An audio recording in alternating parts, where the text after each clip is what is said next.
For as the sufferings of Christ abound in us, so our consolation also abounds through Christ.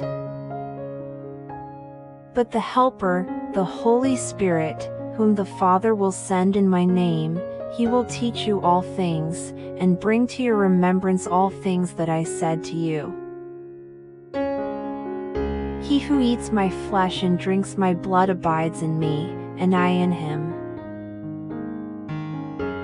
And without controversy great is the mystery of godliness. God was manifested in the flesh, justified in the Spirit, seen by angels, preached among the Gentiles, believed on in the world, received up in glory.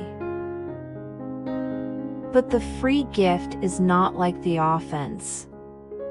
For if by the one man's offense many died, much more the grace of God and the gift by the grace of the one man, Jesus Christ, abounded to many.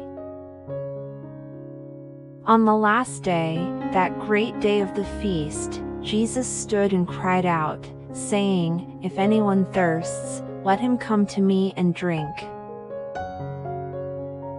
So when Jesus had received the sour wine, he said, It is finished. And bowing his head, he gave up his spirit.